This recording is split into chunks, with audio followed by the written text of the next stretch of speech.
Hello friends. तो आज का जो हमारा टॉपिक है वो Indian economy on the eve of independence. तो चलिए आज का टॉपिक स्टार्ट करते हैं, Indian economy before the independence. तो आज का जो टॉपिक है उसका प्राइमरी ऑब्जेक्टिव है is to familiarise with the basic feature of the Indian economy as it is development today in the aftermath of independence. तो आज हम लोग सबसे पहले देखेंगे कंट्री का इंडिपेंडेंस के पहले का economic structure, so that we can form an idea of the various consideration that stepped India past independence development strategy. So let's start our topic with the about India's present day economic in relation with the past economy. India का present day economy in relation with the past economy. So India का जो present day economy है वो ना सिर्फ current situation का but बल्कि इसका जो रूट है वो stepped into history, which means जो इंडिया का जो पास्ट प्रेजेंट इकॉनमी है उसका रूट जो है वो बहुत पुराना है, which means it's root stepped in history, particularly तब जब इंडिया ब्रिटिश रूल के अंदर था जो कि 2 सेंचुरी लास्ट था। India finally von it's independence on 15 August 1947।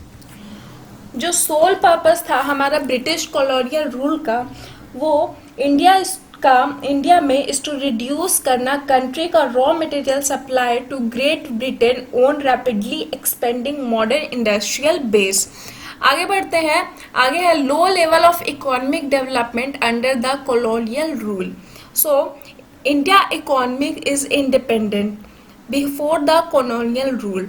Colonial government main aim is to make India the supplier of raw material and the consumer of finished good. हमारा जो India था, India had an independent economy before the introduction of important event which is the British rule. माना जाता है था कि agriculture main source of livelihood था for many people, but जो कंट्री का इकोनॉमिक था वो कैरेक्टराइज था various kinds of manufacturing activities से।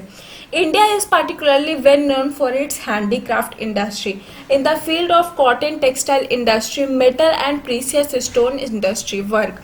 तो ये सब जो प्रोडक्ट था वो वर्ल्ड वाइड रेपुटेशन कमाने for its fine quality of material use and high standard of craftsmanship in the all imports from India.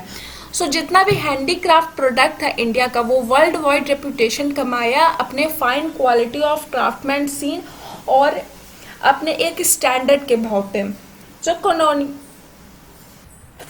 जो हमारा कॉलोनियल गवर्नमेंट था उनका मेन एम था हमारे कंट्री को डेवलप करना, ना कि हमारे जो इंडिया था उसको नहीं डेवलप करना। उनका पॉलिसी एक फंडामेंटल चेंज का इंट्रोडक्शन कर दिया इंडिया में, जिसे इंडिया ट्रांसफॉर्म हो गया, जिसमें अब इंडिया रॉ मटेरियल सप्लाई कर रहा था और finish good consume. Colonial government का मेन एम था हमारे कंट्री को डेवलप करना, ना कि इंडिया को। वो अपने होम कंट्री को डेवलप करना चाहते थे जो कि ब्रिटिश था, उसको ब्रिटेन को अपना वो डेवलप करना चाह रहे थे। वो इंडिया को एक रॉ मटेरियल सप्लायर बनाना चाह रहा था और एक कंज्यूमर ऑफ फिनिश गुड, जो कि पहले इंडिया अपने हैंडीक्राफ्ट प्रोडक्ट एक्सपोर्ट बाहर सप्लाई करता था, उसके जगह पे अब उसे ब्रिटेन गवर्नमेंट ने एक ऐसा रूल ला दिया इंडिया में कि अब इंडिया सिर्फ सप्लाई कर रहा है, वो भी रॉ मटेरियल, और कंज्यूम कर रहा है finish goods. So obviously colonial government का भी स्टेप नहीं लिया for measuring the country national and per capita income, but some individual attempt किए in the field of conflict and inconsistent result आया जिसमें। सो चलिए वो देख लेते हैं। सो एस्टिमेशन ऑफ नेशनल और पर कैपिटा इनकम। सो कुछ हमारे बिफोर द इंडिपेंडेंस के पहले नेशनल और पर कैपिटा इनकम जिसने एस्टिमेट किया था उसमें 4 कोई का नाम है, Dadabhai Naoroji, William Digby, VKRB Rao, Findlay Shirras and RC Desai. So Dadabhai Naoroji ये सब ने इंडिया का पर कैपिटा इनकम और नेशनल इनकम एस्टिमेट किया, but Rao estimation is considered or counted as very significant at the time of colonial period.